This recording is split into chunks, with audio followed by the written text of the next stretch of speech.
Baker. I'm from St. Cloud, Florida.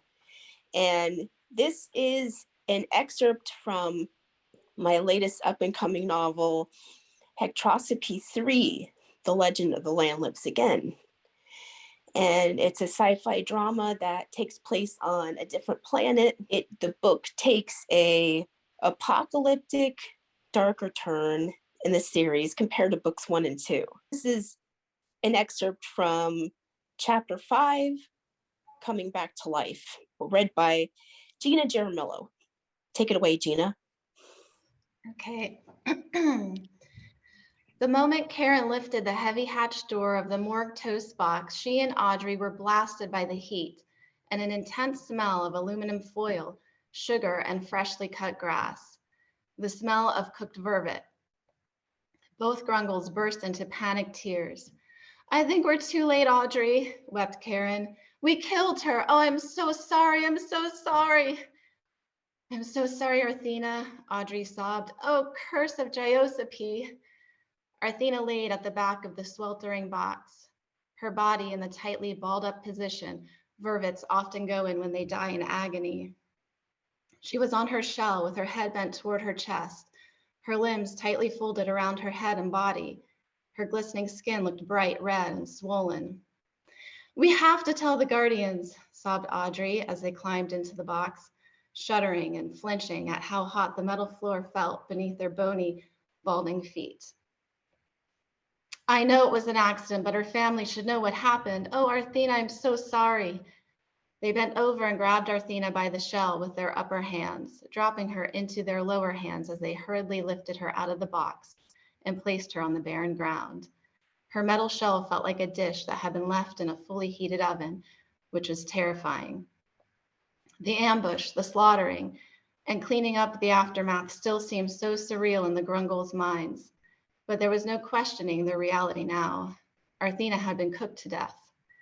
Audrey's lifelong vervet best friend was gone.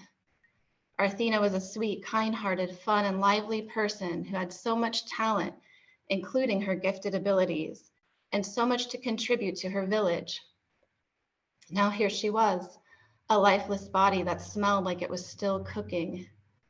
The Grungles stared down at her, their tears instantly evaporating as they fell onto Artheena's skin.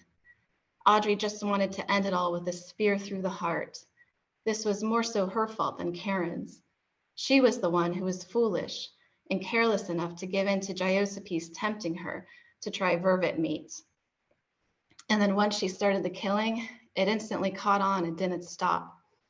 Artheena and that other girl wouldn't have been abducted in the first place if it wasn't for her. "I'm going to the surface and turning myself into the Guardians," wept Karen. "This wasn't your fault," Audrey protested. "I killed her, Audrey. I killed her. I need a yellow collar around my neck right now." "You didn't kill her. You tried to save her." Audrey touched Artheena's skin, gasping and pulling her hand away at how hot and tender it felt.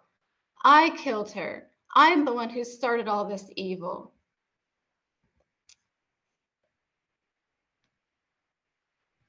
"What are you talking about?" Karen argued, her crying driving her into a coughing fit. "You know what happened at that dinner party at my house, on the night the 3 moons aligned." Audrey sniffled. "You were there, remember?" Karen's sickly coughing led to another fit of sobs at the horrific memory. "If you go to the surface and tell the Guardians about Artheena, Karen, please tell them about what I'd done to Jojoga of South Section 5835 and how I turned Under Village 3 into a bunch of murderers because of that sick, disgusting dinner party. I'll wait here with..."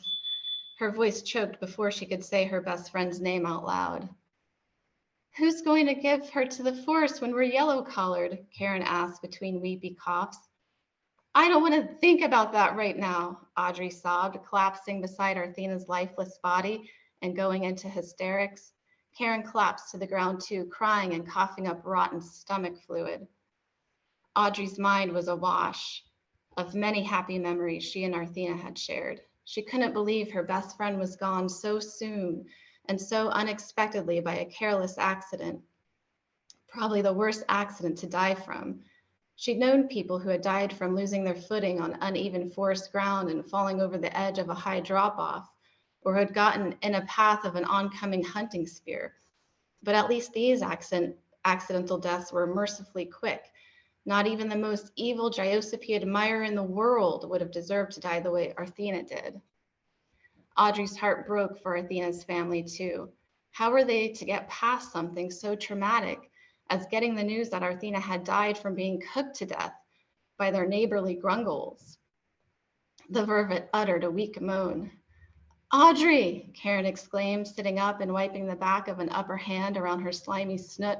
Audrey, she's alive! Okay, that's it.